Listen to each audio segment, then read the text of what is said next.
다 함께 기도 드리심으로 주일 예배를 하나님 앞에 드리시겠습니다. 창조의 하나님께 찬양을 드립니다.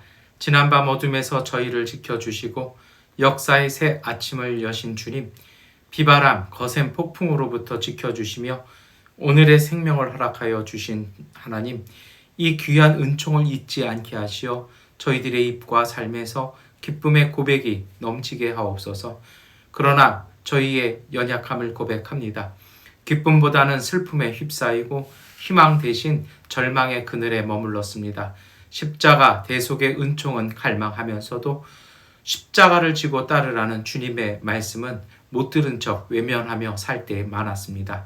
주님, 이 예배를 통하여 각자의 십자가를 지고 주님을 따르게 하옵소서. 나를 구원하시려고 십자가를 지신 예수 그리스도의 이름으로 기도드립니다. 아멘. 나는 전능하신 아버지 하나님 천지의 창조주를 믿습니다. 나는 그의 유일하신 아들 우리 주 예수 그리스도를 믿습니다. 그는 성령으로 잉태되어 동정녀 마리아에게서 나시고 본디오 빌라도에게 고난을 받아 십자가에 못 박혀 죽으시고 장사된 지 사흘 만에 죽은 자 가운데서 다시 살아나셨으며 하늘에 오르시어 전능하신 아버지 하나님 우편에 앉아 계시다가 거기로부터 살아있는 자와 죽은 자를 심판하러 오십니다. 나는 성령을 믿으며 거룩한 공교회와 성도의 교제와 죄를 용서받는 것과 몸의 부활과 영생을 믿습니다. 아멘.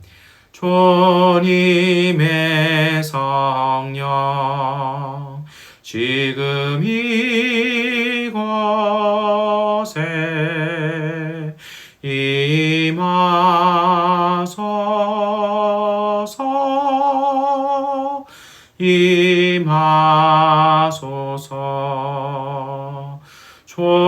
주님의 성령 지금 이곳에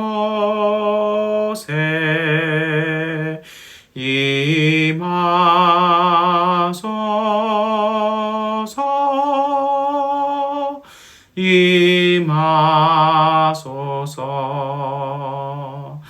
할렐루야, 할렐루야,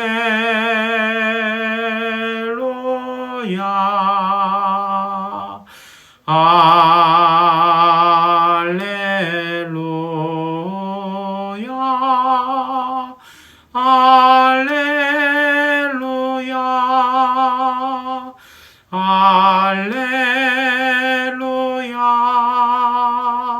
할렐루야, 할렐루야,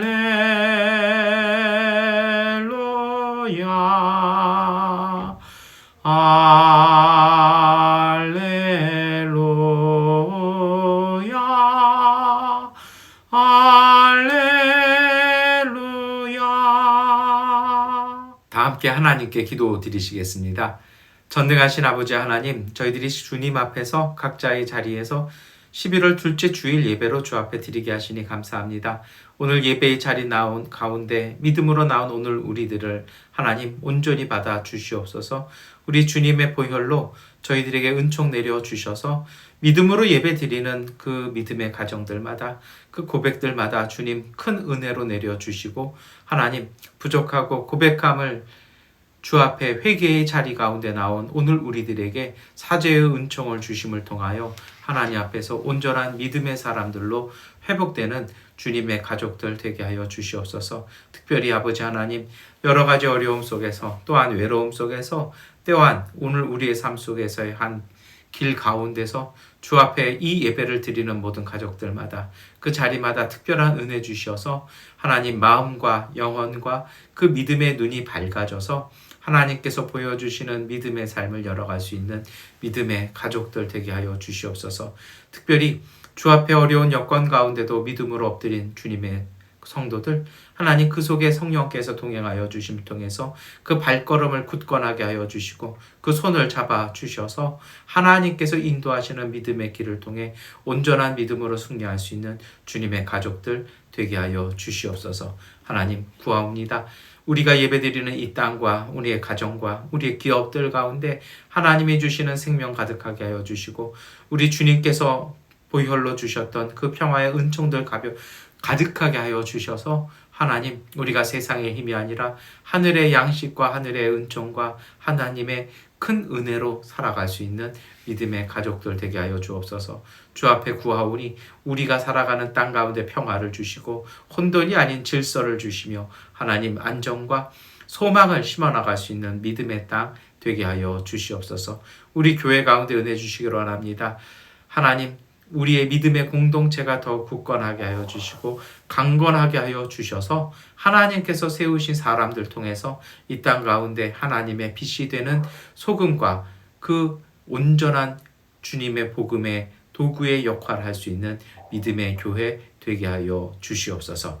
주 앞에 구하오니 주님, 오늘 우리가 이 믿음으로 드려지는 이 예배 가운데 응답하여 주시고 우리의 예배를 받아주심 통하여 이 예배를 통해 우리의 삶이 환해지고 예배 드리는 오늘 우리를 통하여 우리가 살아가는 땅, 환히 빛나는 믿음의 땅, 복된 땅 되게 하여 주시옵소서. 이 마음으로 고백하며 주의 말씀을 읽을 때에 주님의 역사와 주님의 은총이 고백되어지게 하여 주시고 영광 돌릴 때에 하나님의 놀라운 승리와 하나님께서 주시는 응답의 귀한 역사들에 감사하여 드리는 찬양 되게 하여 주시옵소서.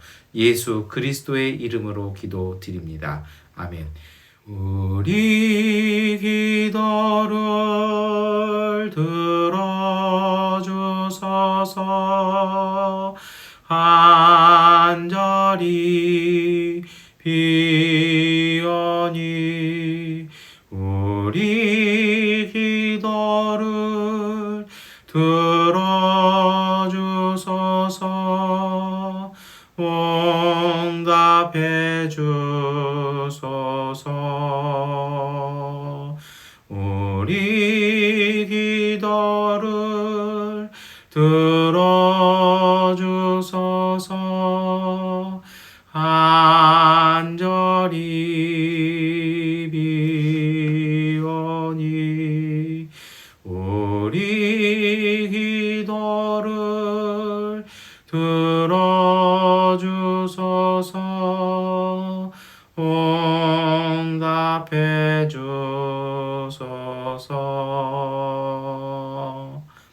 아멘.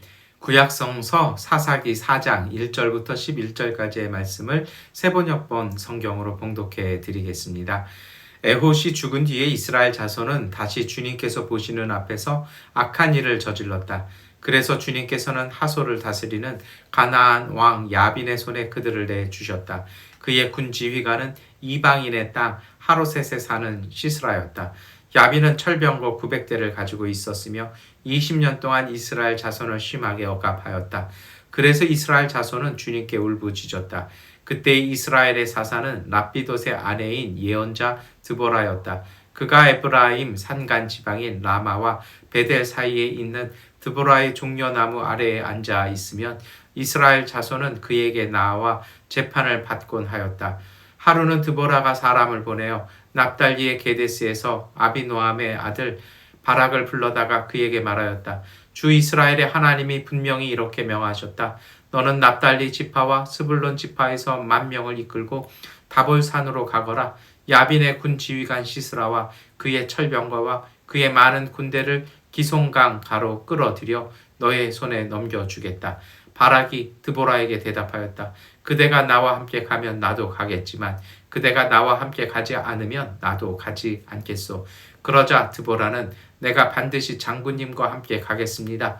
그러나 주님께서 시스라를 한 여자의 손에 내주실 것이니 장군께서는 이번에 가는 길에서는 영광을 얻지 못할 것입니다. 하고 일어나 바락과 함께 게데스로 갔다. 바락이 스불론과 납달리 지파를 게데스로 불러 모았다. 바락이 10,000명의 군사를 이끌고 쳐 올라갔고 드보라도 그와 함께 떠났다. 그런데 모세의 장인 호밥의 자손 가운데 헤벨이라고 하는 겐 사람이 동족을 떠나 게데스 부근에 있는 사이나님 상수리 나무 곁에 장막을 지고 살았다. 아멘. 복음서의 말씀은 마태복음서 25장 14절부터 30절까지의 말씀을 세번역본 성경으로 봉독해 드리겠습니다. 또 하늘나라는 이런 사정과 같다. 어떤 사람이 여행을 떠나면서 자기 종들을 불러서 자기의 재산을 그들에게 맡겼다. 그는 각 사람의 능력을 따라 한 사람에게는 5달란트를 주고 또 한 사람에게는 2달란트를 주고 또 다른 한 사람에게는 1달란트를 주고 떠났다. 5달란트를 받은 사람은 곧 가서 그곳으로 장사를 하여 5달란트를 더 벌었다. 2달란트를 받은 사람도 그와 같이 하여 2달란트를 더 벌었다. 그러나 1달란트 받은 사람은 가서 땅을 파고 주인의 돈을 숨겼다. 오랜 뒤에 그 종들의 주인이 돌아와서 그들과 셈을 하게 되었다. 5달란트를 받은 사람은 5달란트를 더 가지고 와서 말하기를 주인님, 주인께서 5달란트를 내게 맡기셨는데 보십시오. 5달란트를 더 벌었습니다 하였다. 그의 주인이 그에게 말하였다. 잘했다. 착하고 신실한 종아. 내가 적은 일에 신실하였으니 이제 내가 많은 일을 내게 맡기겠다. 와서 주인과 함께 기쁨을 누려라. 2달란트를 받은 사람도 다가와서 주인님, 주인님께서 2달란트를 내게 맡기셨는데 보십시오. 2달란트를 더 벌었습니다 하고 말하였다. 그의 주인이 그에게 말하였다. 잘했다. 착하고 신실한 종아. 내가 적은 일에 신실하였으니 이제 내가 많은 일을 내게 맡기겠다. 와서 주인과 함께 기쁨을 누려라. 그러나 1달란트를 받은 사람은 다가와서 말하였다. 주인님, 나는 주인이 굳은 분이시라 심지 않은 데서 거두시고 뿌리지 않은 데서 모으시는 줄로 알고 무서워서 물러가서 그 달란트를 땅에 숨겨두었습니다. 보십시오. 여기에 그 돈이 있으니 받으십시오. 그러자 그의 주인이 그에게 말하였다. 악하고 게으른 종아, 너는 내가 심지 않은 데서 거두고 뿌리지 않은 데서 모으는 줄 알았다. 그렇다면 너는 내 돈을 돈놀이 하는 사람에게 맡겼어야 했다. 그랬더라면 내가 와서 내 돈에 이자를 붙여 받았을 것이다. 그에게서 그 1달란트를 빼앗아서 10달란트 가진 사람에게 주어라. 가진 사람에게는 더 주어서 넘치게 하고 갖지 못한 사람에게서는 있는 것마저 빼앗을 것이다. 이 쓸모없는 종을 바깥 어두운 데로 내쫓아라. 거기서 슬피 울며 이를 가는 일이 있을 것이다. 아멘. 찬송가 304장 찬송 드리겠습니다.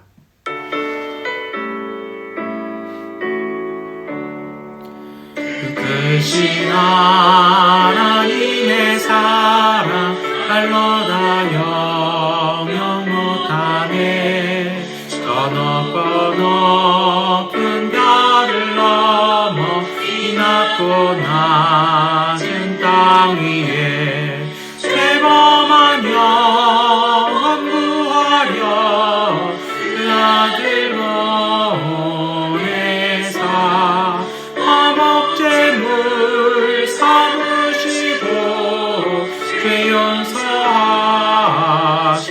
용서하셨네. 하나님 크신 사랑은 증량다 못하네. 영원히 변치 않는 사랑 성도여 찬양하세. 외로운 시절 지나가고 땅 위에 영화생할 때 숨이지 않던 영혼들은 큰 소리 외쳐울어도 숨있는 성도들에게 큰 사랑 베푸사 우리의 죄 사했으니 그래 잊을까. 하나님 크신 사랑은 증량다 못하네. 영원히 변치 않는 사랑 성도여 찬양하세. 하늘을 두루마리 삼고 바다는 먹물 삼아도 한없는 하나님의 사랑 하기도 알 수 없겠네. 하나님의 크신 사랑 그 어찌 닿았을까. 저 하늘 높이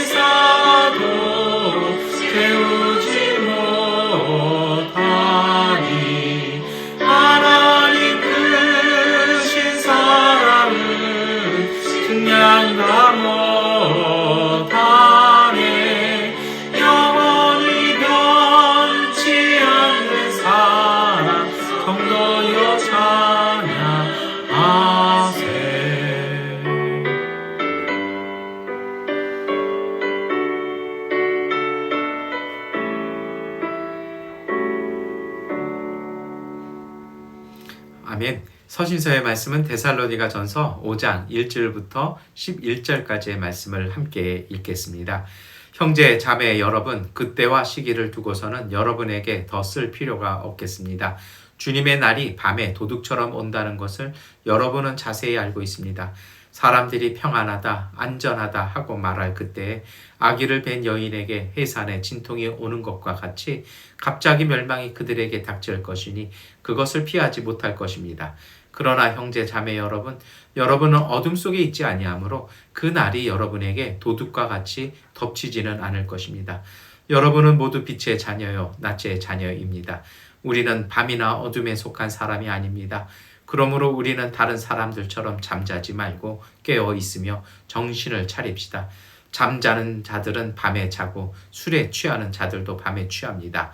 그러나 우리는 낮에 속한 사람이므로 정신을 차리고 믿음과 사랑을 가슴막이 갑옷으로 입고 구원의 소망을 투구로 씁시다. 하나님께서는 우리를 진노하심에 이르도록 정하여 놓으신 것이 아니라 우리 주 예수 그리스도로 말미암아 구원을 얻도록 정하여 놓으셨습니다. 그리스도께서 우리를 위하여 죽으신 것은 우리가 깨어 있든지 자고 있든지 그리스도와 함께 살게 하시려는 것입니다. 그러므로 여러분은 지금도 그렇게 하는 것과 같이 서로 격려하고 서로 덕을 세우십시오. 아멘. 찬미하겠습니다.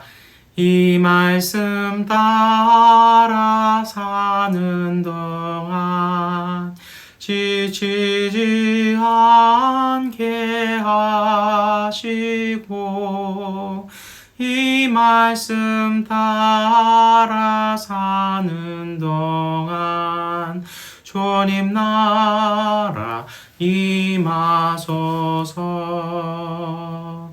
이 말씀 따라 사는 동안 지치지 않게 하시고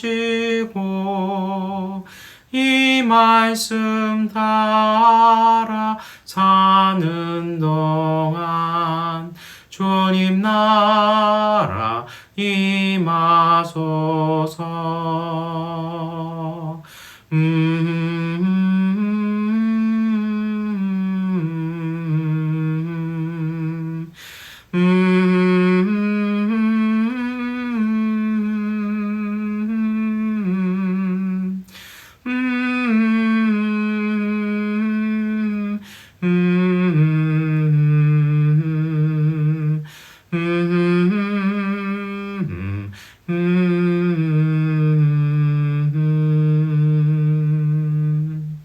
아멘.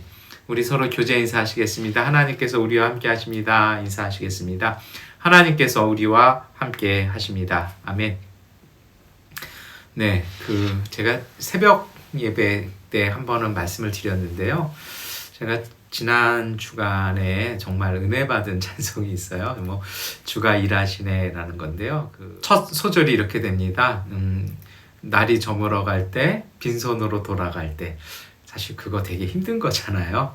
그런데 이제 그 찬양 가사가 뒤에 가면 그 시간이 바로 주님이 일하시는 시간이라고 이렇게 이야기합니다. 그래서 오늘 우리의 한계나 우리의 믿음이나 우리의 노력이 다한 자리가 사실 우리는 그 자리엔 잠잠히 하나님의 일하심을 기다리는 시간, 소망을 잃고 낙심을 잃고 힘 빠지는 시간이 아니라 정말 주님의 은총을 기다리는 그 시간이라는 그 찬양이 저에게 정말 큰 은혜가 이렇게 되었던 것 같습니다. 그런데 생각해보면 그런 것 같아요. 오늘 우리가 함께 읽었던 이 사사기의 말씀도요.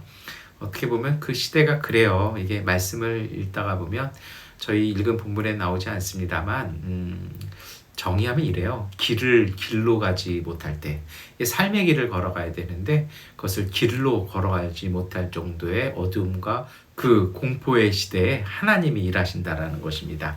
오늘 우리가 읽었던 이 사사기의 말씀은요. 이 표현이 사실은 구약 성서 안에서는요. 정말 히브리어에서는 정말 아름다운 부분이에요. 왜냐하면 이야기체와 이렇게 마치 시적인 표현이 함께 이렇게 들어가 있어요. 우리가 이것을 한국어로 번역을 해서 보면 잘 읽어나가지 못하는데요. 마치 판소리의 한 장면처럼 이렇게 이야기하는 거와 노래가 아주 이렇게 적절하게 서 있는 것이죠. 그런데 이 내용이 사실은 뭐 성경에서는 여성이 이렇게 주인공이 되는 경우는 많이 없어요. 그런데 오늘 본문의 주인공은 여성들입니다. 그래서 이 시대, 제가 삶의 길을 길로 걸어가지 못했던 시대라고 이렇게 말씀을 드렸는데요. 이 사사기 5장을 보면 그랬던 시대에 그 또 다른 길을 열어갔던 여인들에 대한 이야기가 나옵니다. 사사기 5장 6절과 7절 말씀입니다. 아낫의 아들 삼갈 때에도 야엘 때에도 큰 길에는 발길이 끊어지고 길손들은 뒷길로 다녔다. 나 드보라가 일어나기까지 이스라엘의 어머니인 내가 일어나기까지 이스라엘에서는 용사가 끊어졌다. 이 드보라의 노래거든요. 그러니까 사사가 있던 시대에도 이 얼마나 압제가 심하고 얼마나 핍박이 심했으면 용사가 끊어지고 큰 길로 다지 못했던 그 시대, 그 속에 하나님은요 한 여인을 불러냅니다. 이 시대의 어둠은 표면적으로는 가나안 하솔의 왕 야빈의 복종과 그 억압의 고통이 있었습니다. 그런데요, 그 시대가 이 사사기 5장에 나오는 그 말씀처럼요, 길을 걷는 것조차 어려운 공포의 시대였다라는 것이죠. 어찌 보면 어떤 시대입니까? 하나님께서 이집트에서 해방시켰던 이스라엘이 다시 이 가나안 사람들에게 노예화가 되었다라는 것이죠. 그리고 사실 이것은 가나안 사람들의 힘이 증대된 것이 아니라, 그들의 문명이 앞서간 것이 아니라, 구약성경 사사기는 그들이 주님의 눈에 거슬리는 일, 그들이 이스라엘 백성으로서의 신앙 공동체의 정체성을 잃어버리고 세속화되어지는 가나안 사람처럼 되어졌을 때, 그들은 다시 그 가나안 사람들의 사고방식이었던, 세상의 사고방식이었던 힘의 그 우열에 의해서 판단되어지는 그 삶의 체제를 따라 살기 시작했을 때 그들은 하나님의 은총을 잃어버렸다라는 것이죠. 그리고 빛을 버리고 어찌 보면 스스로 어둠 속으로 들어갔다라는 것입니다. 드보라가 살았던 그 시대, 이 이스라엘 백성의 삶의 길은 그러한 어려움 속에 있었습니다. 표면적으로 가나안 왕 야빈은 막강한 힘을 가지고 있었습니다. 철병거 900대로 이루어진 군대를 가지고요, 용병대장이었던 시스라가 지휘하는 막강한 군대였다라는 것입니다. 어떻게 보면 우리 시대로 얘기하면요, 탱크 900대 가지고 있는 어떤 나라든 이 탱크 900대씩 갖고 있는 나라 흔치 않거든요. 막강한 전력이었다라는 것이죠. 그가 통치했던 하솔은요, 교통의 중심지입니다. 물과 농지가 비옥했던 곳이고 풍부했던 곳이었습니다. 역설적으로요, 이곳은 여호수아가 정복했던 곳이었는데 시간이 흘러서 그것이 다시 가나안 주민들의 도시가 됐고 오히려 이스라엘 백성이 노예화가 됐다라는 것입니다. 그래서 사사기는 오늘 우리에게 그런 이야기 해줍니다. 시대와 상황이 중요한 것이 아니고요, 흐름이 중요한 것이 아니고요, 우리가 살아야 될 바른 길을 잃어버리면 우리는 그 속에 휩싸여서 노예화되기 마련이라는 것입니다. 여러분, 가나안 문명이 어떻든 이집트 문명이 어떻든 이스라엘의 길은 어떤 것이었습니까? 그들이 하나님의 백성이라는, 하나님과 더불어 그 길을 걷는다라는 그 정체성이 그들에게 길이 되었고 양식이 되었고 힘이 되었는데 이것을 잃어버렸다라는 것입니다. 그런데 이 속에서도 하나님의 자비는 끊어지지 않습니다. 백성들의 울부짖음에 주님께서 응답하시는 것이죠. 그래서 하나님은요, 용사가 끊어져서 더 이상 지도자가 나올 것 같지 않았던 그 시대에 하나님께서는 여인을 하나님의 사람으로 세우십니다. 하나님의 방법은 우리가 이해할 수 없고 우리가 예측할 수 없는 곳에서 시작되어집니다. 어떤 이유에서든지 남자들이 주님의 일을 못하는 그 시간, 남자들이 공포에 쩔어서, 남성들이 우상에 쩔어서요, 남자들이요 세상에 휩싸여서 하나님의 사람이 되지 못할 때 하나님은 에브라임의 예언자였던 여인 드보라를 세우십니다. 사실 그 시대 그래요. 여성이라는 것은 남성에게 속박된 존재였습니다. 예수님 당시에도 여성은 예루살렘 성전에 들어가지 못했던 시대인데 이 시대는 더했던 것이죠. 여러분, 참 놀랍지 않아요? 용사가 끊어진 시대에 여인을 세우시는 하나님이요, 그 하나님은 오늘 우리 가운데 역사하십니다. 우리의 희망이 끊어진 시대, 우리의 기대했던 곳이 무너졌던 그 시대 속에 하나님은 새로운 것, 우리가 예측하지 못한 것을 통해서 하나님은 그 희망을 불러 일으키시고 그 희망을 역사와 오늘 우리의 삶으로 이루어 가시는 것입니다. 드보라는 랍비도세 아내였습니다. 그런데 왜 이 랍비도세 아내라고 쓰냐면요, 물론 남편의 이름이 먼저 앞에 가죠. 근데 이유가 있었어요. 이 랍비도세 이름이 무엇이었냐면 횃불입니다. 그러니까 어떤 의미냐면 번역을 좀 의역을 해내면요. 빛의 아내라는 것입니다. 그러니까 빛의 여인이었다라는 것이죠. 벌써부터 여기에서 뭔가 좀 소망이 보이고 희망이 보이지 않습니까? 이게 라피도시라는 사람 자체가 어둠을 밝히는 사람이었고요. 그의 아내는요, 그 속에서 어떤 역할을 했다라는 것입니다. 남편이 빛을 밝히고 있었다라면 이 드보라는 얘의 이름은 사실은요, 꿀벌입니다. 이 꿀벌이 어떤 존재입니까? 작은 존재지만 이 식물에게는 절대적인 필요잖아요. 왜요? 꿀벌들이 다 이렇게 날아다녀야 식물들이 이렇게 열매를 맺을 수 있고 꽃을 피울 수 있었던 그런 정말 절대적인 필요한 작지만 정말 필요한 존재, 이것이 바로 드보라였다라는 것입니다. 사사기 5장은요, 드보라가 이 종려나무의 아래에서 드보라의 종려나무라고 하는 그 고유지명을 가질 정도로 그곳에서 사역했다고 얘기합니다. 이 종려나무, 우리 성경에 참 많이 나와요. 우리는 이 야자나무, 우리 미얀마에 있는 그 나무 생각합니다. 근데 이것을 히브리어로 보면요, 타마르라고 얘기하는데요. 사실은 좀 번역이 좀 아쉽습니다. 이 타마르라는 나무의 정확한 유대인들, 이스라엘 사람들의 그 의미는 생명의 나무라고 얘기합니다. 이거를 식물학 도감을 찾아보면 이게 뭐냐면 대추야자 나무예요. 이 대추야자의 열매가 어떤 것입니까? 이스라엘에서는 놀랍게 이것을 꿀로 부릅니다. 왜요? 그게 달고 영양을 주니까 꿀 같다라고 얘기를 합니다. 실제로 이쪽에는 그렇게 석청이나 이런 게 흔하지는 않았던 것이죠. 이거 사실 그래요. 이렇게 석청이나 목청은 좀 어디 가야 많아요? 숲이라든지 이렇게 산 쪽에 가야 많잖아요. 그러다 보니까 여기에서는 그런 꿀의 역할을 하면 그것을 완전식품이라고 얘기하잖아요. 그게 바로 무엇입니까? 대추야자 열매고 이것이 종려나무입니다. 그러니까 생명나무라는 거죠. 그러면 예수님이 예루살렘 입성하셨을 때 종려가지를 흔들었다는 건 뭘 흔드는 거예요? 생명에 대한 그런 찬양이었다라는 것이죠. 근데 여러분, 이 드보라의 이름이 특히 이스라엘 사람에게 이름은 중요한 것이거든요. 꿀벌인 이유가 있습니다. 이 드보라라는 단어가요, 사실은 우리 교회 가족이라면 다바르라는 단어를 기억하실 것입니다. 이 다바르는 뭐냐면 창세기에서 하나님의 말씀, 바라라는 거기에서 나오거든요. 그래서 어떤 것이냐면 이 드보라라는 정확한 이름은요, 꿀송이보다 더 달콤한 하나님의 말씀. 그러면 한번 좀 정리해 볼까요? 제가 꿀벌이라고 그랬잖아요. 하나님의 말씀, 제 창세기 한 이야기는 하나님이 말씀하시면 창조가 돼요. 역사가 되고 사건이 되잖아요. 근데 이게 꿀벌이 그것을 이렇게 전달하잖아요. 그래서 시편 119편 103절에 이게 나와요. 그래서 어떤 것입니까? 꿀송이보다 더 달콤한 하나님의 말씀. 생명을 주고 생명을 창조하는 것이 바로 하나님의 말씀이라는 것이죠. 그래서 드보라라는 이름, 이 꿀벌이라는 이름은요, 모든 사람들에게 뭘 주는 것입니까? 이 꿀송이보다도 더 단 하나님의 말씀, 사건이 되고 역사가 되는 그 주님의 말씀을 나누어 주었던 사람이 바로 이 드보라였다라는 것입니다. 그래서 이 사람은요, 라마와 베델 사이에서 사역합니다. 이 라마, 베델, 이게 이스라엘의 신앙 성소거든요. 근데 어떤 이유인지 이 성소를 빼앗겼어요.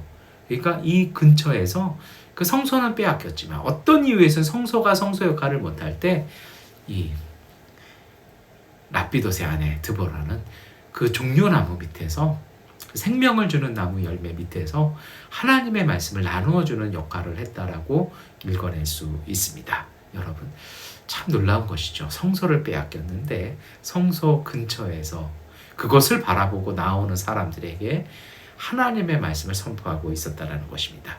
어떤 사람입니까? 암흑과 공포가 다스리는 시대에 이 여인은 사람들에게 힘을 주는 삶을 살았다는 것입니다. 분쟁 속에서 평화를 얘기하고요, 어둠 속에서 빛과 생명을 주이는 여인, 이것이 드보라였다는 것입니다. 여러분, 주님의 말씀을 받은, 하나님의 다바르를 받은 오늘 우리의 삶이, 성도의 삶은 이래야 되지 않을까요? 이것이 어떤 것입니까? 하나님의 말씀이 주는 힘을 지니고 사는 것입니다. 하나님께서 주신 말씀, 그 감동을 따라 살 때 주님께서 이루시는 그 놀라운 감동을, 그 감격을 이웃과 더불어 나가는 소망과 빛의 사람 되시기를 축원합니다. 여러분, 오늘 사사기 4장은요, 이 꿀벌인 드보라가 천둥벼락인 바락에게 하나님의 말씀 이 꿀송이를 전달하는 내용입니다. 바락이 어떤 사람이냐면요, 이 사람은 아비노함의 아들이었습니다. 이 납달리 지파였는데 이름이 뭐냐면 천둥 번개도 보일 수 있습니다만 더 정확한 건 벼락입니다. 우리가 벼락같이 이렇게 소리가 들린다라는 것이죠. 그런데 참 묘한 게 뭐예요? 이름이 벼락인데요. 그러니까 아마 이 사람이 좀 용사였던 것 같아요. 근데 사사기 5장에 뭐라 얘기합니까? 용사가 끊어진 시대. 용사가 용사의 역할을 못하는 시대에 이 벼락이요, 모든 세상을 좀 일깨워야 되는데 그 소리를 잃어버린, 그 위력을 잃어버린 시대에 꿀벌이 그를 불러냅니다. 이것이 바로 하나님의 말씀의 힘입니다. 사사기 4장 6절부터 7절 말씀입니다. 하루는 드보라가 사람을 보내어 납달리의 게데스에서 아비노함의 아들 벼락을 불러다가 그에게 말하였다. 주 이스라엘의 하나님이 분명히 이렇게 명하셨다. 너는 납달리 지파와 스불론 지파에서 10,000명을 이끌고 다볼산으로 가거라. 야빈의 군지 위관 시스라와 그의 철병거와 그의 많은 군대를 기손 강가로 끌어들여 너의 손에 넘겨주겠다. 아멘. 여러분, 이게 사실은요, 어느 의미가 있어요? 벼락이 셉니까? 꿀벌이 셉니까? 사실 이 말씀 때문에 제가 서두를 좀 길게 얘기를 했는데요. 벼락이 꿀벌을 어떻게 좀 해야 되잖아요. 근데 놀라운 건 뭐예요? 이 꿀벌이 벼락을 움직이기 시작합니다. 작은 존재가요, 큰 힘. 사실은 벼락하면은 제우스도 생각나고 우리가 좀 그렇잖아요. 사실은 이게 바알인데요. 하나님이 쓰시는 사람들은 이렇다는 겁니다. 작은 존재가 큰 존재를 움직이는 힘, 그 힘은 사람이 아니라 그 사람에게 임한 주님의 말씀에게서 나온다라는 것입니다.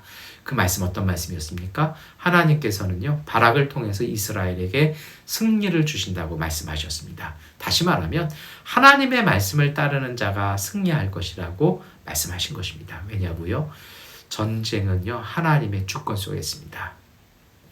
미얀마 비자는요, 미얀마 정부가 주는 것일 수 있습니다만 저는 하나님의 주권이라고 고백합니다. 그래서 기도합니다. 하나님의 때, 하나님의 손길을 통해 저는 미얀마 가서 여러분과 함께 할 것입니다. 여러분, 하나님은요, 바락과 함께 다볼산을 전쟁하는 장소로 골라내십니다. 근데 이게 참 하나님 기가 막히세요. 왜 바락이었을까요? 그 이름이 벼락이어서요. 그거보다는요, 이 자료를 찾아보면요, 이 야빈에게 가장 학대받았던 사람들이 어떤 사람이냐면 납달리 지파였습니다. 왜냐하면 이 하솔이 납달리 쪽에 속한 것이거든요. 이게 주인이 바뀌었잖아요. 얼마나 괴롭힘 받았는지 모릅니다. 그러니까 얼마나 이 적개심이 있었겠어요.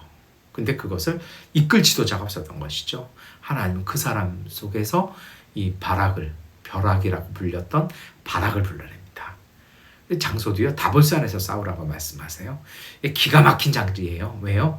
이 다볼산은요, 다 본다고 해서 다볼산이라고 저희가 막 공부할 때 그렇게 했는데, 납달리, 스불론, 이사갈이 같이 이렇게 서로 만나는 경계예요. 그러니까 교통의 중심이다 보니까 세 지파가 연합할 수 있죠. 기송강가입니다.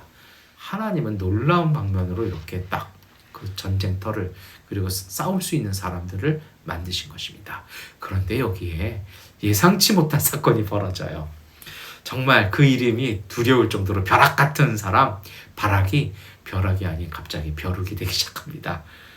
왜냐고요? 이 바락이요, 무서웠던 거예요. 두려웠던 거예요. 그래서 조건부로 순종합니다. 그것이 무엇입니까? 하나님의 말씀을 전해주었던 드보라가 함께 가지 않으면 자기 싸우지 않겠다고 그래요. 원래 전쟁터에는요, 여인이 함께 가지 않습니다.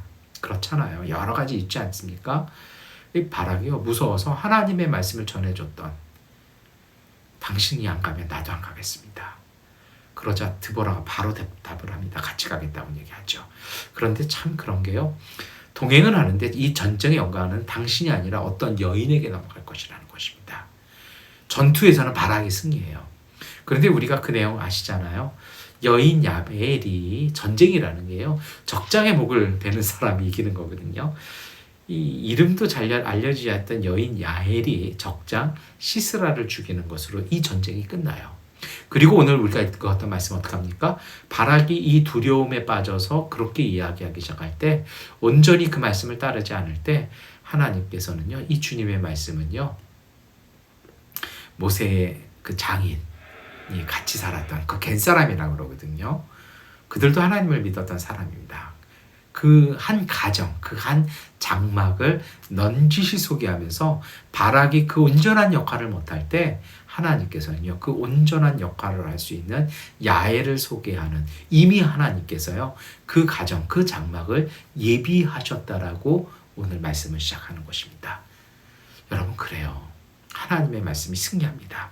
그리고 저는 이렇게 오늘 본문 이렇게 읽어낼 수 있는 것 같아요. 하나님의 도구가 되는, 하나님이 주신 은혜를 전적으로 누리는 사람들의 자격이 있는 것 같습니다. 그것은요, 용맹과 유명세가 아닙니다. 때로는 벼룩이 될 수도 있는 것 같아요. 그래서 오늘 사사기 4장은요, 여인들의 승리를 이야기하지 않습니까? 남자들이 용사가 끊어졌어요. 그랬더니 드보라나 이러한 야엘을 통해서 하나님께서 쓰신다라는 것입니다. 두려움이 아니라 온전한 순종의 사람들을 통해서, 이 작지만 그처럼 믿음을 가지고 순종하는 사람들을 통해서 하나님은 하나님의 역사를 이룹니다. 연약한 사람들의 순종과 그 믿음이 하나님의 나라를 가져온다라는 것입니다. 그래서 여러분, 참된 믿음이 하나님의 부르심에 응답할 때 하나님의 역사가 오늘 우리 가운데 이루어지는 것입니다. 상황이 안 좋아서, 내가 운이 없어서가 아니라 때로 오늘 우리의 믿음이 실질적인 우리의 문제인 것입니다. 꿀벌이 되어서 그 꿀송이를 전하는 삶의 믿음, 그 주님의 말씀을 나도 지키고 내 이웃에게 전하는 그 믿음이 되었을 때, 여러분, 오늘 우리의 삶과 우리의 교회는요, 드보라의 종려나무처럼 생명을 전하는 곳이 되는 것입니다.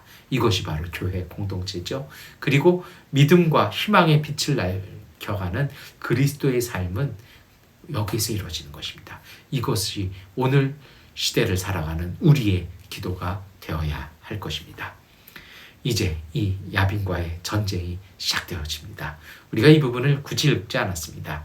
근데 이 전쟁을 가만히 읽어보면요, 사사기 4장과 5장은요, 뛰어난 영웅의 이야기가 아니라는 것입니다.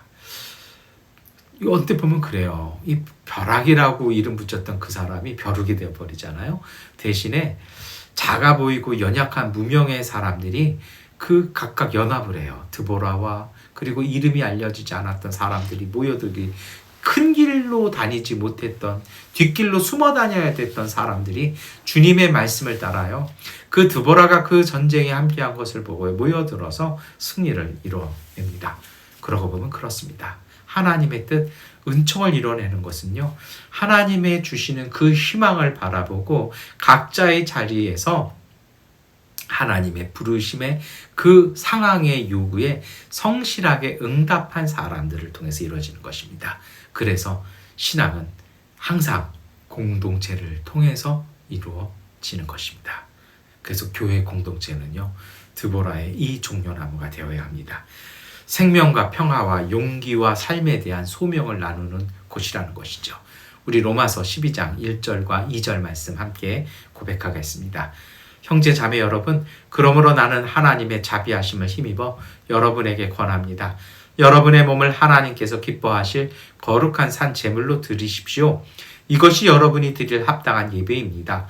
여러분은 이 시대의 풍조를 본받지 말고 마음을 새롭게 함으로 변화를 받아서 하나님의 선하시고 기뻐하시고 완전하신 뜻이 무엇인지를 분별하도록 하십시오.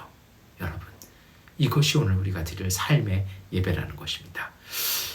우리가 이렇게 살펴보았는데요. 그러면 어떻게 해야 될까요? 우리는 어떻게 해야 드보라의 종려나무가 되고 정말 야엘처럼, 이 드보라처럼 할 수 있을까요? 그것을 우리가 복음서에서 읽어보았으면 좋겠습니다. 오늘 우리가 읽었던 복음서의 말씀은요, 우리가 잘 아는 달란트의 이야기입니다. 우리가 달란트 하면요, 우리가 알고 있는 이해는 어떤 것이냐면, 교회 학교에서 하도 이 달란트 시장을 해서 달란트 탤런트다 해서 재능, 은사 이렇게 이해하기가 참 쉬워요. 근데 그렇게도 볼 수 있을 것 같은데 저는 그 본문 잘못 이해했다고 생각해요. 달란트는 그런 의미 아닙니다. 은사, 탤런트, 뭐 그렇게도 될 수 있지만 그거 아니에요. 왜냐하면요. 그 근거는 이렇습니다. 달란트라는 단위는요. 예, 우리 계속 몇 번 보지 않았어요? 뭐 데나리온 보셨고 뭐 이렇게 뭐 보셨잖아요. 동전 두닙도 보셨고 뭐 고드란트도 보셨고 이랬습니다. 이 달란트라는 것은요. 그리스 세계에서는 가장 무거운 단위를 얘기할 때 달란트라고 얘기합니다. 근데 이것이 어느 정도의 가치냐면요. 최소한 15년에서 20년을 모아야 이것이 형성되는 물질적 가치가 있습니다. 벼락부자라고 해서요. 이걸 단 한 번에 이렇게 할 수 없다라는 거예요. 이거 어떤 의미예요? 시간이 걸리고 공이 걸리는 그러한 가치라는 겁니다. 그래서 이것이요. 이렇게 본다면 이것은 선천적인 개인의 재능, 내 은사 그런 개념 아니에요. 달란트는요. 시간이 걸리는 거고요. 노력이 걸리는 것입니다. 이렇게 뭔가 응집이 되는 시간이 걸리는 것이죠. 그래서 오늘 이 나오는 마태복음서의 달란트 이야기는 저는 그렇게 말씀드릴 수 있을 것 같아요. 이건 재능에 대한 이야기 아니라는 겁니다. 교회의 달란트 시장이 복음서의 비유를 조금 잘못 이해하게 것 같아요. 그러면 뭐 옛날 목사님들이 잘못 설교하셨을까요? 전 그렇지는 않은 것 같아요. 왜냐하면 그 시대 때는 그리스어에 대한 그리고 그리스 세계에 대한 이해가 좀 부족했어요. 그러니까 그것이 최선이었던 것 같아요. 그런데 지금은요, 워낙 연구가 진행되다 보니까 이 달란트라는 말의 재능이요. 여러분 그렇잖아요. 뭐 우리도 뭐 탤런트, 뭐 연기에 소질 있고 뭐 정말 비주얼이 뛰어난 배우들 있잖아요. 그런 사람들이 다 뭐 이렇게 스타가 됩니까? 정말 그 배우들이 명배우가 돼요? 그렇진 않잖아요. 그분들이 무명으로서의 삶, 정말 연기 잘하시는 분들은 또 얼굴이 안 돼가지고 그 무명의 10년, 15년, 20년의 험난했던 시간 동안 아무도 없는 관객 그 소극장에서 눈물 씹으면서 혼자 열연하는 그런 시간들을 통해서 다져지는 걸 통해서 그 연기들이 그 탤런트가 나오는 거잖아요. 그래서 탤런트라는 이름 붙이는 거예요. 단순히 반짝하는 재능 아니라는 것입니다. 이러한 의미로 가지고 오늘 복음서의 이 비유를 다시 보셨으면 좋겠습니다. 주인이 각자의 재능에 따라 나누어 주었다. 여러분 어떻게 해야 될까요? 마태복음 20장 14절 15절입니다. 또 하늘나라는 이런 사정과 같다. 어떤 사람이 여행을 떠나면서 자기 종들을 불러서 자기의 재산을 그들에게 맡겼다. 그는 각 사람의 능력을 따라 한 사람에게는 5달란트를 주고 또 한 사람에게는 2달란트를 주고 또 다른 한 사람에게는 1달란트를 주고 떠났다. 사실 여기서 약간의 오해가 있는 거죠. 능력을 따라. 그러니까 이 능력이라는 것이 우리는 약간 뭐 재능, 선천적인 거 생각하시거든요. 그런데 그랬다라면 아마 성경 번역자들이요, 이것을 그들의 자질에 따라 이렇게 번역했을 것 같아요. 근데 능력이라고 얘기하잖아요. 여러분 우리도 그렇잖아요. 뭐 아무리 뛰어난 곳에서 훈련받고 공부하고 학예를 공부했다고 해서 그걸 능력이라고 얘기하지 않습니다. 능력이라는 것은요, 오랜 시간을 통해서 형성되는 거거든요. 삶의 자리에서 그 현장에서요. 저는 이거 이렇게 읽어나오고 싶어요. 이 달란트라는 게 오랫동안 형성된 재산이잖아요. 아마도 이 주인은 그 과정을 같이 했던 그 종들에게 그것을 쏙쏙들이 잘 아는 사람들에게 그것을 잘 다루고 그 오랜 시간 동안 그것을 모으고 만들었기 때문에 이것을 오랜 시간 동안 정말 성실한 모습으로 오랫동안 긴 안목을 바라보고 그것을 관리할 수 있었던 사람들에게 나누어 주었다라는 것입니다. 단순한 자질, 그 머리, 회계적인 능력, 장사의 그 수단 이것만은 아니었다라는 것입니다. 사실 그래요. 이 복음서는요. 길 떠나는 주인은 승천하시는 예수님을 연상케 합니다. 재능의 차이에 따라요. 저 좀 이 본문 읽으면서 그랬던 것 같아요. 제가 좀 재능이 좀 소위 말해서 젬병이거든요. 뭐 굴러도 뭐가 안 나와요. 저는 상처밖에 안 나오는데요. 옛날에 좀 그랬던 것 같아요. 이 본문 읽으면서 저는 재능이 별로 없었어요. 그러니까 어떤 생각이냐면 이 본문 읽으면서 또 아니면 그런 설교 들으면서 어떤 생각이냐면 이 삶도 공평하지 않은데 왜 은혜도 하나님은 공평하게 안 주실까? 그거 아닌 것 같아요. 그래서 제가 달란트 그 무게의 의미를 말씀을 드렸습니다.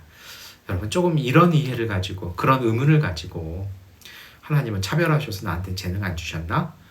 이런 것을 가지고 좀 이 비유를 보셨으면 좋겠습니다. 그리고 그 중심을 다시 보셨으면 좋겠어요. 그 중심은 무엇입니까? 자비로운 주인이 자기 재산을 종들에게 맡기고 떠났습니다. 근데 중요한 건 이거예요. 맡긴다라는 것입니다. 우리 한국어에서는 이것이 단순히 맡기는 겁니다. 그런데 그리스어 원어에서는요, 이것이 어떤 거냐면, 이 맡긴다라는 것은요, 신뢰입니다. 믿는 거예요. 때로는요, 완전히 그 사람에게 능력이 없을 수도 있지만, 그것은 사실 그 믿음 자체는요, 온전히 너라면 할 수 있어. 왜요? 주인은 그걸 아는 겁니다. 오랫동안 그 파트, 그 부분을 이렇게 쭉 관리하면서 이 종이 그걸 관리하는 걸 봤다라는 거예요. 그리고 이 말씀은 오늘 우리에게 어떤 것을 줍니까? 하나님께서 우리를 속속들이 아셔서 우리에게 그 부분을 맡기신다는 것입니다. 그래서 여러분, 이 달란트라는 거요, 문자적으로는 많은 돈일 수 있습니다. 그런데 그것이 아니라 첫 번째는요, 주인의 신뢰를 표현하는 가치입니다. 15년 동안, 20년 동안을 모아야 형성될 수 있는 것, 그럼 거의 10달란트라고 생각하면 그게 몇 년이에요? 곱하기 10하면 얼마가 되는 거예요? 어마어마한 거잖아요. 그 오랜 시간 동안 이것을 관리하고 모을 줄 알고 이것을 지켜볼 줄 아는 그 안목을 가진 사람에게 맡겼다라는 것입니다. 그리고요, 이렇게도 볼 수 있는 것이죠. 그 신뢰, 그 믿음을 따라, 그 은총을 따라 자신의 삶을 걸고 그것을 어떻게 일해야 된다라는 걸 아는 사람들에게 하나님께서 맡겨주셨다라는 거예요. 그래서 그것은요, 어찌 보면 그것이 하나의 임무고 오늘 우리의 사명이고 우리의 소명입니다. 그리고 그것이 우리의 가정이고 우리의 교회이고 하나님 앞에서 내가 섬기는 자리에 서 있는 내 직분일 것입니다. 그리고 그것이 오늘 우리의 일터입니다. 예수님은요, 우리에게 재산을 맡겨주셨습니다. 달란트 주셨잖아요. 갈릴리 예수님은요, 오늘 우리에게 물질을 맡기신 것은 아닙니다. 그것은 무엇입니까? 하나님의 나라를 맡기셨습니다. 왜냐고요? 오늘 마태복음은요, 좀 다른 복음서랑 틀려요. 다른 복음서에는 뭐 이렇게 주잖아요. 오늘 뭐 뒤에도 보면 한 달란트 뺏어서 줘요. 그런데 놀라운 건 뭐냐면 오늘 복음서는 성실한 종들에게 어떤 상급을 줘요? 그 기쁨에 참여하게 해주잖아요. 주인의 기쁨에 참여하게 해주. 그러니까 주인처럼 하겠다라는 겁니다. 무슨 얘기입니까? 우리에게 기쁨은 무엇입니까? 하나님 나라를 맡기셨고 그 하나님 나라의 기쁨에 참여하는 은혜를 맡기셨다는 것입니다. 내 재능을 가지고 돈을 많이 벌고 사업장을 확장시키고 이게 아니라 하나님의 나라를 이루는 그 사명을 우리에게 맡겨 주셨다라는 것입니다. 우리 이거 잘 생각해야 돼요. 자꾸 뭐 10달란트에서 몇 달란트 남길 거냐, 뭐 몇 배를 늘릴 거냐, 자본주의식으로 얘기하지 말고요. 이 달란트가 갖고 있는 것은요, 오랜 정말 헌신과 십자가의 길을 통해서 얻어지는 기쁨의 자리, 하나님 나라를 이루라는 그 사명이라는 것입니다. 이것이 바로 그 달란트라는 가장 무거운 단위를 사용한 이유일 것입니다. 그런데 여러분, 이것이 좀 버겁지 않으십니까? 기억하십시오. 말씀드린 것처럼 하나님은 우리의 그릇을 이미 알고 계십니다. 다른 이가 몇 달란트를 보고 비교할 것이 아닙니다. 하나님께서 맡기신 달란트, 하나님 나라를 내게 맡겨주신 것에 내 삶에 관심을 가지는 것입니다. 우리 모두가 하나님에게서 골고루 나누어 받았습니다. 왜요? 우리는요, 이미 그것에 참여하고 있었기 때문인 것입니다. 하나님께서요, 너라면 이것을 할 수 있다. 이것을 인정했기 때문에, 그 능력이 입증되었기 때문에 이거 우리에게 맡겨주셨다는 것이죠. 우리 한번 보겠습니다. 고린도후서 9장 8절부터 10절입니다. 함께 읽겠습니다. 하나님께서는 여러분에게 온갖 은혜가 넘치게 하실 수 있습니다. 그러함으로 여러분은 모든 일에 언제나 쓸 것을 넉넉하게 가지게 되어서 온갖 선한 일을 얼마든지 할 수 있습니다. 이것은 성경에 기록한 바 그가 가난한 사람들에게 아낌없이 뿌려 주셨으니 그의 의가 영원히 있다 한 것과 같습니다. 심는 사람에게 심을 씨와 먹을 양식을 공급하여 주시는 하나님께서 여러분에게도 씨를 마련하여 주시고 그것을 여러 갑절로 늘려주시고 여러분의 의의 열매를 증거시켜 주실 것입니다. 금요일 새벽 예배 본문이기도 했습니다. 제가 그날은 다 말씀을 안 드렸어요. 여러분, 우리가 사실 그래요. 하나님께서 맡기신 일, 내가 하나님 나라를 위해서 뭘 할 수 있다고? 내 삶, 내 일터, 내 가정, 우리 교회를 통해서 내가 뭘 할 수 있다고? 오늘 사도 바울은 고백하는 것입니다. 제가 금요일날 말씀드렸잖아요. 심는 사람에게 심을 씨가 있는 사람이 심는 것이 아니고요. 심는 사람에게 하나님이 심을 씨도 주시고 먹을 걸 공급해 주시는 하나님의 은총이 그 자리에 함께 있는 것입니다. 그래서 교회는 오랜 기간 동안 이 달란트는 하나님의 은사라고 설명했고 은총이라고 설명한 것이 그 이유가 바로 여기 있는 것입니다. 우리가 이걸 조금 잘못 이해한 것도 있었던 것 같습니다. 여러분, 근데 참 놀라운 게 뭔지 아세요? 이것을 받은 종들이 있지 않습니까? 이 주인이 없었어요. 다시 말하면 주인의 부재에 이 종들은요, 성실성으로 그 빈자리, 주님의 부재를요, 채워나가기 시작합니다. 이게 믿음이라는 것이죠. 하나님의 부재를 느끼는 삶의 광야. 제가 설교 초반에 그 말씀 드렸잖아요. 해가 저물 때, 빈손으로 돌아갈 때, 그 시간이 주님이 일하시는 시간이요. 왜요? 하나님께서 우리에게 맡겨주셨던 그 달란트에 담겨있던 놀라운 은총들이 우리 속에서 역사하는 시간이라는 것입니다. 길이 끝난 곳, 해 저무는 광야. 여러분, 그 자리가 하나님의 음성을 기억하는 자리라는 것입니다. 사사기 5장에 드보라가 얘기하잖아요. 길로 다닐 수 없는 시대에, 용사가 끊어진 시대에 하나님은요, 이스라엘에게 여성을 일으켜 세워서 하나님의 역사를 전하게 하셨습니다. 장군으로 세워주고 지도자로 세워졌던 벼락이라고 불렸던 용사가 겁을 먹고 두려워하던 시대에 하나님은요, 역사의 한쪽에 드러나지 않았던 한 정말 무명의 여인이었던 야엘을 통해서 시스라를 처단함으로 전쟁을 끝을 내버리는 것입니다. 하나님께서 맡기신 달란트, 하나님께서 내게 맡겨주신 말씀, 하나님께서 말씀을 통해서 기도를 통해서 권면을 통해서 주신 내가 받았던 그 감동을 소중히 품어내는 자리, 그 자리가 여러분 달란트가 생기는 자리고 종려나무가 생명나무가 세워지는 자리일 것입니다. 꿀벌이 되어서 하나님의 꿀송이보다 더 달콤한 말씀들이 이루어지는 자리일 것이라는 것입니다. 우리 교회 이 가족들 그리고 이 예배를 함께 드리는 모든 믿음의 가족들이 그러한 자리 가운데 서시기를 축원합니다. 오늘 복음서에 성실한 종들과 악한 종들이 나옵니다. 이 차이가 뭘까요? 성실한 종들은요, 일단 이 주인의 부재 시에 주인이 부여한 기회를 잘 사용합니다. 악한 종은요, 주인의 신뢰를 땅에 그냥 묻어버려요. 써보지도 않아요. 이 행동의 차이가 어디서 나오냐고요? 저는 첫 번째로 여기서 나온다고 생각합니다. 그것은 주인에 대한 이해가 달라요. 이 악한 종은요, 주인이 말하지도 않았는데 오해를 해요. 자기 멋대로 생각하는 것이죠.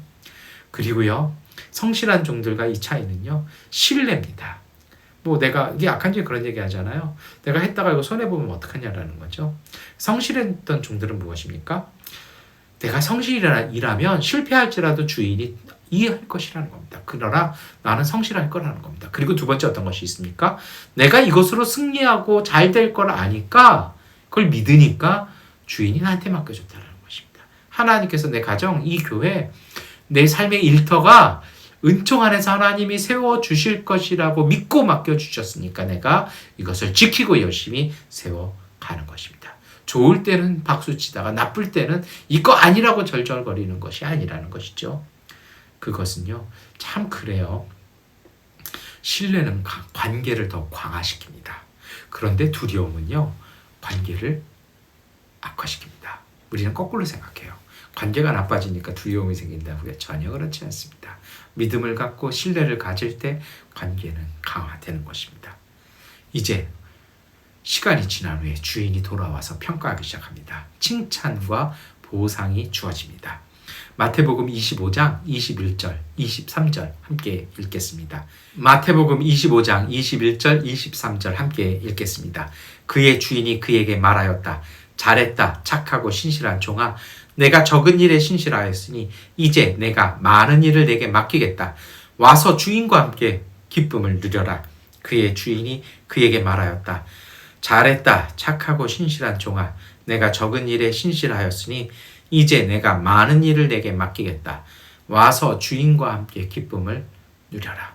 주인은요, 몇 배의 성과가 아니라 그 성실함에 대해서, 그 신뢰에 대해서 인정하고 있는 것입니다. 여러분, 때로 우리는요, 불공평하게 우리만 열심히 일할 때가 있습니다. 때로 정당한 대우를 받지 못할 때도 있고요, 평가를 받지 못할 때 있습니다. 그러나 기억하십시오. 세상에 대해서가 아니라 우리에게 맡겨주신 하나님 앞에서 우리가 성실하십시다. 그것이 최선이고 그것이 최고이고 그것이 최상입니다.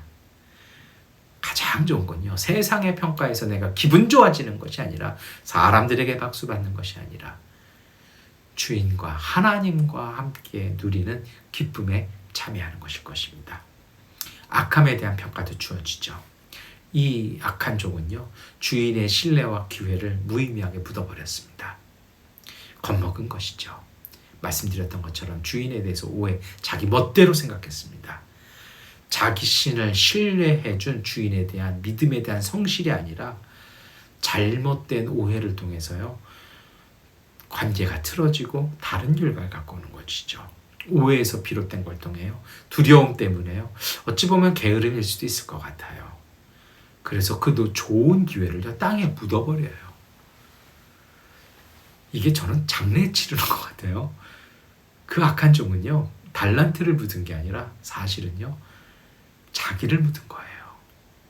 이게 무덤이 돼버린 거죠. 무덤이란 게 어떻습니까? 들어가는 수는 있어도 나오는 방법은 하나님의 놀라운 은총 없이 나오지 않죠. 이게 죽음이거든요. 스스로 죽음의 세계에 들어간 것입니다. 하나님께서 감동을 주셨는데, 하나님께서 맡겨주셨는데 그것을 온전히 감당하지 못할 때 그것이 바로 죽음의 자리입니다. 여러분, 그리고 이것을 이렇게도 볼 수 있을 것 같아요. 이 한 달란트 받은 종은요, 그냥 현상 유지가 최고라고 생각했어요. 이거 그래도 손실은 나지 않았냐. 근데 다른 종들은 무엇이에요? 열심히 해보는 것이죠. 그의 성실들이요, 그들의 열심들이요, 뭘 갖고 옵니까? 변화와 성숙을 갖고 옵니다. 현상을 유지하는 데 초점을 맞추는 사람들과 변화가 목적이 아니죠. 이건 성실한 사람들은 변화를 갖고 옵니다. 이 차이예요. 오늘 우리의 삶의 목표가 그냥 지금 이대로, 우리 가정, 내 삶의 일터, 우리 교회가 그냥 이대로, 여러분, 이거 묻어버리는 거예요. 여기서부터 어둠이 찾아오기 시작합니다. 우리는 이런 모습들을요, 바락을 통해서, 그리고 한 달란트 받았던 종을 통해서 봅니다. 그들에게 진짜 문제는 뭡니까? 현실을 왜곡시키는 두려움의 위험성입니다. 두려움 때문에요, 현실을 왜곡시키죠. 마태복음 5장 36절입니다. 예수께서 이 말을 곁에서 들으시고서 회당장에게 말씀하셨다. 두려워하지 말고 믿기만 하여라. 여러분, 우리가 택할 건 두려움이 아닙니다. 믿음입니다. 하나님께서 맡겨주셨으면, 감동을 주셨으면, 불러주셨으면, 말씀을 주셨으면요, 두려워하지 말고 믿기만 하는 것입니다. 바락이 이걸 못합니다. 야엘 어땠을까요? 여인이잖아요. 상대는요, 군대 장관이면 놀라운 용사 아닙니까? 이런 사람들 아주 신경 예민하잖아요. 그런데 집에 변변하지도 못하지, 무기가 없어요. 그냥 장막 말뚝 박는 거, 말뚝, 그걸 가지고요, 하나님 앞에서 하나님께서 내치신 사람을 향해서요, 담대함을 가지고, 믿음을 가지고 다가서서 처단해버리잖아요. 이게 믿음이에요. 벼락은 믿지 못했는데요. 여러분, 그런 것 같아요. 감정적인 두려움은요, 모든 것을 파괴하는 힘이 있습니다. 그래서 두려움은 떨쳐버려야 됩니다.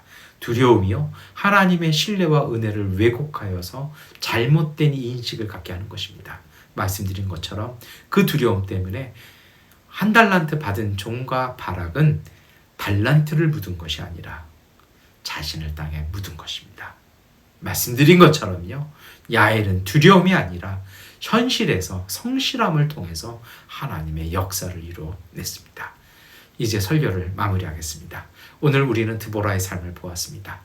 꿀벌처럼요, 자신의 탤런트로, 정말 그런 말씀 전하려면 일평생을 얼마나 영성생활을 해야 되는데요. 주님이 주시는 그 감동을 따라 남자들도 무서워서 하나님의 말씀을 못 전하는 시대에 여인이 일어나서 그 말씀을 전하기 시작하는 것입니다. 성소를 빼앗겨서 성소 역할을 하지 못할 때 그는요 나무 한 그루 밑에서 대추야자 열매 사람들에게 나눠줘 가면서 그 말씀 나눠줬던 것이죠. 드보라는요 그 사명을요 공동체를 위해서 헌신하는 삶을 살았던 것입니다. 작고 연약한 존재로 여겨졌던 이 여인들의 성실함이 구원의 역사의 통로가 되었다라는 것입니다. 데살로니가전서 우리가 읽지 않았습니다만 사도 바울이 뭐라고 얘기합니까? 주님의 재림은 두려움이 아니라 믿음과 사랑과 희망을 삶으로요 우리가 하나님의 자녀임을 드러내는 시간이라는 것입니다. 두려움을 우리의 가슴에 품는 것이 아니라 구원과 사랑을 우리의 방패 삼아서 우리가 구원의 소망 바라보면서 믿음으로 나가는 삶이 온전한 성도의 삶이라는 것입니다. 우리는 복음서 달란트의 비유를 보았습니다. 하나님은 하나님의 풍성한 은총을 우리에게 맡기셨습니다. 하나님에 대한 오해 때문에 그것을 버리는 것이 아니라 진짜 버릴 것은 하나님에 대한 오해와 왜곡과 그 두려움을 버리시기를 축원합니다. 그리고 하나님의 신뢰에 대한 응답으로 오늘 우리의 자리에서 성실함으로 응답하시기 바랍니다. 오늘 우리의 자신의 안위를 위해서 소심한 행동은요 우리와 우리의 내일과 우리의 이웃과 공동체를 땅에 묻어버리는 것입니다. 착하고 충성된 종의 모습으로 이제 우리가 다시 회복되어야 합니다. 하나님이 맡기신 삶의 달란트로 세상을 하나님의 나라로 만들어가는 성도의 삶으로 다시 우뚝 서시기를 다벌산 정상에 올라가서 그 밑에 짐지고 있는 시스라와 야빈의 철병거를 향해서 믿음으로 돌진하고요. 내 눈앞에 있는 하나님이 처단시키기를 원하시는 사람을 향해서 정말 소박한 무기지만 가지고 그것을 믿음으로 향하는 하나님의 군대 되시기를 축원합니다. 드보라와 야엘의 이 소신과 이 믿음의 삶이요. 이것이 바로 이웃과 세상에 생명과 힘을 주는 공동체로서의 회복일 것입니다. 여러분, 그리고 기억하십시오. 우리에게 있는 시간, 삶, 그 기회를 지혜롭게 선용하는 믿음과 용기 가지시기를 축원합니다. 하나님은 우리에게 달란트를 주셨습니다. 히브리서 13장 20절, 21절 함께 읽겠습니다. 영원한 언약의 피를 흘려서 양들의 위대한 목자가 되신 우리 주 예수를 죽은 사람들 가운데서 이끌어내신 평화의 하나님이 여러분을 온갖 좋은 일에 어울리게 다듬질해 주셔서 자기의 뜻을 행하게 해 주시기를 빕니다. 또 하나님께서 예수 그리스도로 말미암아 우리 가운데 자기가 기뻐하시는 바를 이루시기를 빕니다. 예수 그리스도께 영광이 영원 무궁히 있기를 빕니다. 아멘. 우리가 하는 것 같지만 우리가 하는 것이 아니라 하나님이 하십니다. 하나님께서 주신 축복이 하나님께서 맡기신 달란트로 하나님 나라의 생명과 평화를 누리시기를 축원합니다. 기도하겠습니다. 사랑의 하나님, 어둠의 터널에 빛을 주시고 메마른 가지에 이슬을 주시어 마르지 않는 샘물처럼 흐르는 맑은 물과 같은 사람이 되게 하여 주옵소서. 온종일 지친 어깨, 삶의 흔적, 후회의 그늘을 만들기보다 빛 가운데로 걷는 자신감 넘치는 발걸음을 주시고 향기가 없는 꽃이지만 입에서 흐르는 고운 향내로 따뜻한 마음 주옵소서. 소리 없이 사라지는 먼지 같은 인생의 반쪽의 흔적을 소중히 여기게 하시고 자신을 향해서 크게 웃는 마르지 않는 기쁨 주옵소서. 한 사람의 사랑으로 수없이 많은 이들의 미움을 버리게 하시고 두 손에 거머쥔 행복을 소중히 여겨 절대로 놓치지 않는 세월로 인생도 삶도 사랑도 귀중함을 알게 하옵소서. 사랑받기보다 사랑하는 마음 주시고 세상 한탄하며 시들어버리는 꽃이 아니라 세상을 위하여 꽃과 생명과 열매를 나누는 평화의 사람, 생명의 사람 되게 하여 주옵소서. 예수 그리스도의 이름으로 기도드립니다. 아멘. 찬송가 620장 찬송 드리겠습니다.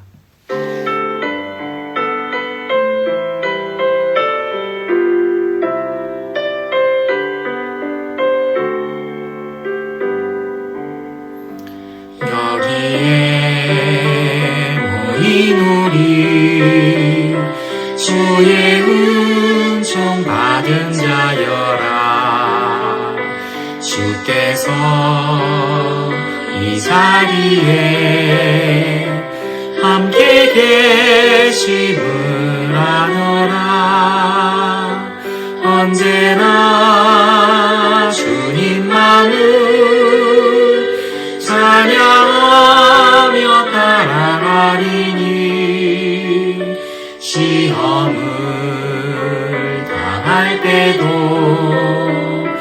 함께 계심을 믿노라.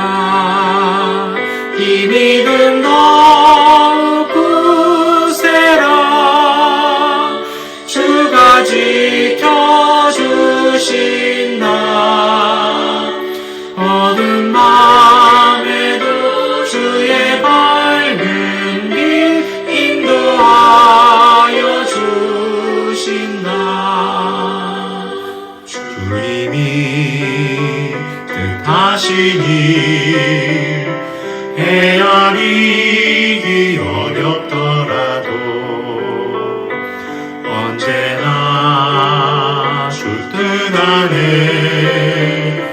내가 있음을 아노라. 사랑과 말씀들이 나를 더욱 새롭게 하니 때로는 넘어져도 최후 승리를 믿노라. 이 믿음 더욱 굳세라. 주가 지켜주신다. 어두운 밤에도 주의 밝은 빛 인도하여 주신다. 여기에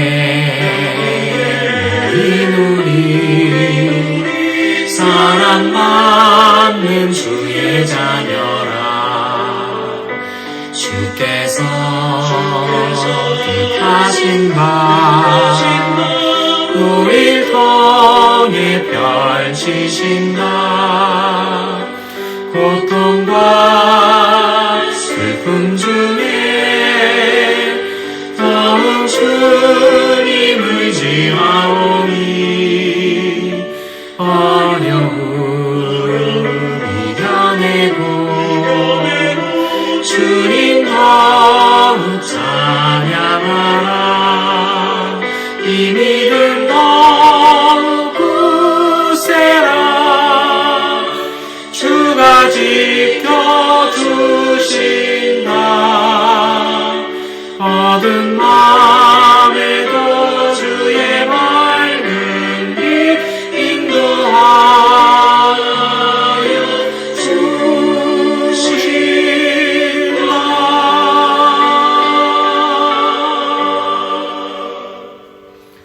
아멘.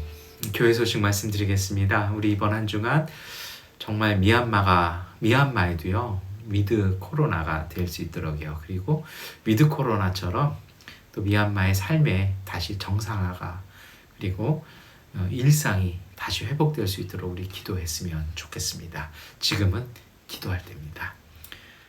다 함께 주기도문송 찬송 드리겠습니다.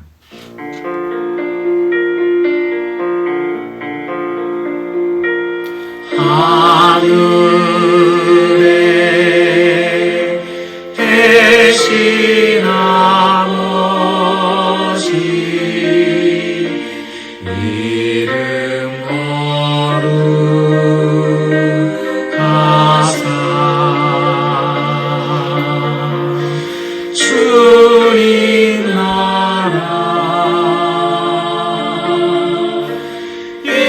임하시고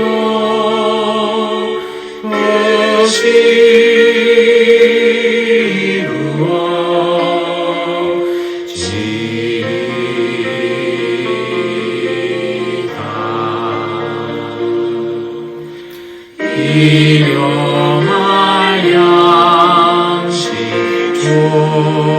주시고 우리들의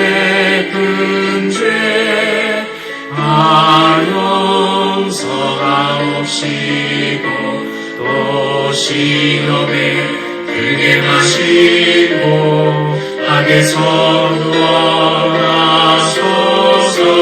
내게 주의 나라 주의 권세 주의 영광 영원히 아멘.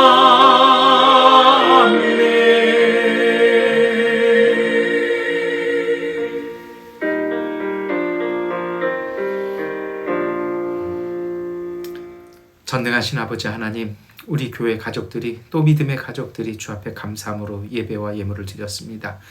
주 앞에 드린 이 손길들, 하나님 그 가정과 삶의 일터들, 그 믿음들 주님이 하십니다. 그 믿음의 기도와 간구의 제목들마다 응답하여 주셔서 주님의 주시는 은총과 생명과 평화의 능력으로 항상 복된 삶 살게 하여 주시옵소서. 하나님 앞에 주일 예물, 감사 예물, 11조 선교 예물 드렸사오니 주께서 예물 통하여 하나님 나라의 기쁘고 복된 복음이 이웃들 가운데 전하여지게 하여 주시옵소서. 지금은 우리 주 예수 그리스도의 은혜와 거룩하신 하나님의 은총과 보혜사 성령님의 역사와 능력이 하나님께서 우리에게 주신 달란트를 하나님에 대한 믿음으로 선영하는 성실함과 지혜와 작기의 공동체와의 연합을 통해서 하나님의 뜻을 이루는 삶을 살기로 결단하는 믿음의 가족들 위해 영원히 함께 하시기를 간절히 축원하옵나이다. 아멘. 주님의 평화가 우리와 함께 우리의 이웃들 가운데 하나님께서 함께 하십니다. 이것으로 주일 예배를 마치겠습니다.